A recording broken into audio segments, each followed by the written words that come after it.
Scottie Scheffler is with us at the 107th PGA Championship. We got time for a few questions, and we'll jump right into them. Satisfied with that?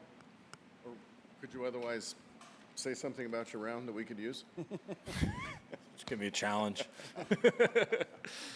I'm satisfied with my finish. It's always nice coming off the course, finishing with a birdie. Today I felt like I did some good things out there, and I did some things I could improve on. I had a couple sloppy bogeys I felt early in the round. I had the early bogey there on 11, which was a little sloppy, and then I had one on like maybe the third hole that was sloppy as well. But overall, I did a good job battling, keeping a level head out there. On a day which there was definitely some challenging aspects to the course, and did a good job of posting a number on a day where I didn't have my best stuff. What club was that on 9? And I wanted to ask you what happened on the shot on 16? Is there mud on your ball? On number 9, that was a 6-iron downwind. Ball started to go pretty far as it started to heat up today, and then on 16, I hit it in the middle of the fairway and you got mud on your ball, and it's tough to control where it goes after that. Mike 10, please. Yeah, just following up on 16 up here, Scottie, thanks.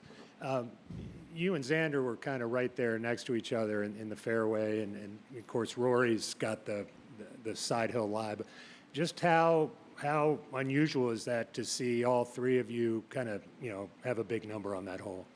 Yeah, I mean, but Marty just asked me about that actually, and I kept the honor with making a double on a hole, and I think that'll probably be the first and last time I do that in my career, unless we get some kind of crazy weather conditions. But like I said, it's one of those deals where it's frustrating to hit the ball in the middle of the fairway and get mud on it and just have no idea where it's going to go. And I understand it's part of the game, but there's nothing more frustrating for a player. I mean, you spend your whole life trying to learn how to control a golf ball, and due to a rules decision, all of a sudden you now have absolutely no control over where that golf ball goes. But, I don't make the rules. I just got to deal with the consequences of those rules. And, I did a good job of battling back today and not letting a bad break like that, which cost me a couple shots, kind of get to me. And did a good job battling after that and posting a decent score. How surprised were you when you saw that ruling Wednesday that, there wasn't going to be any preferred lies? Not really surprised at all. Over to Dan on 5. It's become normal for you now, but a huge grouping, 1, 2, and 3 in the world. There's a ton of people out there. Was that something you had to almost get used to? Every time you play at these majors, you're in one of these sort of super groups?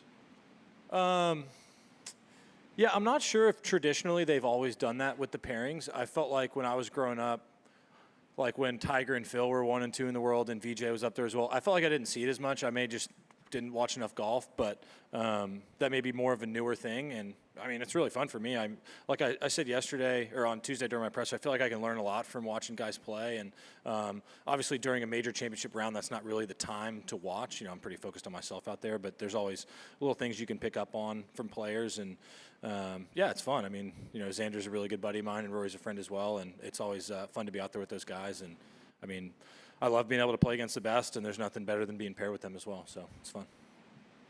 Go up to Mike 16. Hey, Scottie, given how much rain there was earlier in the week, were you kind of surprised today at how wet the fairways were, but then how bouncy some of the greens were when you guys were hitting your approaches in? No, that's something that we knew to prepare for going into the week. When you get newer Bermuda greens, like the greens for this tournament last year were almost brand new, and after settling in for a year, they're still going to be a little bit firm when they're new Bermuda. And then, the golf course it got some pretty good amount of rain this week, and I think this golf course actually does a pretty good job compared to some other places in terms of those run-up areas. Like those run-up areas are continue to firm up, and as the greens start to settle, I think you'll see a bit more playability of shots going into the greens. Sometimes as players, it can get frustrating when you have very soft run-ups and extremely firm greens. And I think this golf course specifically, from like a design perspective, does a good job of mowing that zoysia towards the green, especially if you're going to have a different type of grass on the greens. Playability going to change your strategy going through the weekend now or the rest of the tournament here? No, it's going to be tough for those fairways to firm up too much, just with the amount of rain that we got. You can always firm up the greens with the sub-air system, but not having that under the fairways will make it pretty challenging. Over to Bob on 1. Scottie, traditionally the majors do not play preferred lies, even the PGA, but they did go out of their way to tell us last night that they weren't going to. So had there been some discussion that they might? Like when you guys were practicing and stuff, did you get the sense that they were thinking about it or considering it? By the way, this is going to be the last answer that I give on playing it up or down. I mean, I don't make the rules. I think when you're looking at the purest forms of golf, I think, like, if you're going to go play links golf, there is absolutely no reason on a links golf course you should ever play the ball up. It doesn't matter how much rain that they get. I mean, the golf course could be flooded underwater, and the ball's still going to bounce somehow just because of the way the turf is and the ground underneath the turf.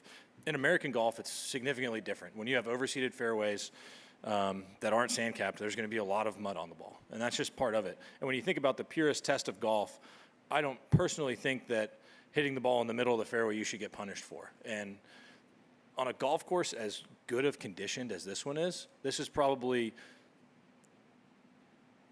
a situation in which it would be the least likely difference in playing it up, because most of the lies you get out here are all really good. And so I understand how a golf purist would be like, oh, play it as it lies, but I don't think they understand what it's like literally working your entire life to learn how to hit a golf ball and control it and hit shots and control distance. And all of a sudden, due to a rules decision, that is completely taken away from us just by chance. And in golf, there's enough luck throughout a 72-hole tournament. I don't think that the story should be whether or not the ball's played up or down. I think when I look at golf tournaments, I want the purest, fairest test of golf. And in my opinion, you know, maybe today the ball should have been played up. But like I said, I don't make the rules. I deal with what the rules decisions are.